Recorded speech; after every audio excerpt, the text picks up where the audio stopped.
Majina naitwa Michael Thomas Monge, ni mchezaji wa timu Tanzania. Mechi ya kwanza leo ufunguzi tumepoteza, tulikuwa tunacheza against Kenya, tumepoteza. Japo ilikuwa game rahisi, ilikuwa game ngumu, nadhani kila mtu ameona. Ilikuwa ni game open kwamba kusigana ngumu wa game yote angeshinda kwa sababu ni wachezaji ambao na experience pia karibia sisi na wao, lakini tu ni kwamba wenzetu wamepata consistency ya mashindano tofauti wao wanaenda. So umejifunza nini kupitia game? Imetufundisha vitu vingi kulingana, tumecheza na wachezaji tofauti ambao wengine wameshashiriki Olympic tofauti. Tumejifunza vitu vingi, technique na sheria baadhi zimebadilika. Kwa hiyo tumejifunza vitu vingi ambavyo tukirudi kambini tutavifanyia kazi. So, nini kilichopo mbele, kwa sababu kuna wengine wanadhani mkifungwa kwenu leo ndio mwisho wa safari?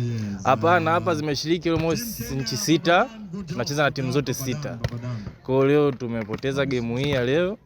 Kwa hiyo tuna mechi zingine 5. Kwa hiyo tutapambana, we go hard. Tunapambana kushinda na kuweka heshima ya Tanzania. Wakati mnacheza game nilikuwa naona kuna nyakati mlikuwa mnakaribia kushinda. Kwenye set nafikiri ilikuwa ni karibia kabla ya mwishoni kabisa. Nini mlikuwa mnazungumza na mwenzio? Kama nilivyokuambia kwamba mechi haikuwa rahisi kulingana na wachezaji wote walikuwa wako sawa, walikuwa ni experience kwamba yote ambaye angefanya makosa mengi automatic angefungwa. Tumefanya makosa mengi ndio maana ametufunga kwa sababu nao ni timu nzuri kama ilivyokuwa sisi. Kwa basi neno kwa Tanzania ambao wangependa kushuhudia kinachoendelea hapa. Tanzania tunawakaribisha waje hapa beach ya Sawasawa Beach ile kuwepo nyuma Palm Village, waje wasapoti nchi yetu ya Tanzania. Mimi naitwa Yusuf Mkarambati, ndio coach. Uzoefu mimi naweza nikasema sio sana kwa sababu sisi tumeshiriki mashindano mengi ya beach. Tumeshakuwa host mara nyingi tu na tumeshakwenda nje mara nyingi tu, na mwaka jana kwa mfano mwezi wa 11 tulikuwa Burundi kwenda kushiriki kule. Kwa hiyo swala la uzoefu sio sana. Hapa kitu ambacho kimetunani sana ni swala la kiufundi tu. Tena swala dogo sana. Kwa mfano hao walikuwa wanacheza, mliokuta wanacheza hapa, ni swala dogo sana tu ambalo wao wameshindwa kulifuata.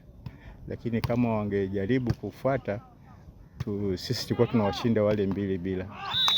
Yapi ya kiufundi? Yaani masuala ya kiufundi. Si unajua tena hata unapocheza bao, si unajua uchezeje. Naona ili uweze kumfunga mwenzako. Kwa hiyo na sisi ilikuwa ni hivyo. Naona. Kwa mfano sehemu nyingi sisi tumepiga mipira wakati ambapo tulitakiwa tutumie gaps. Unanielewa gaps. Sababu gaps ni muhimu sana kuweza kuzitumia na unapata point.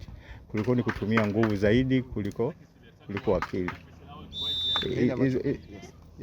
Hicho ndio kitu ambacho nasema masuala mengi ya kiufundi.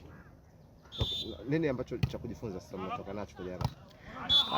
Muhimu ni kusahisha tu hayo makosa ambayo yamefanyika ili tuweze kucheza michezo mingine iliyobaki vizuri. Basi.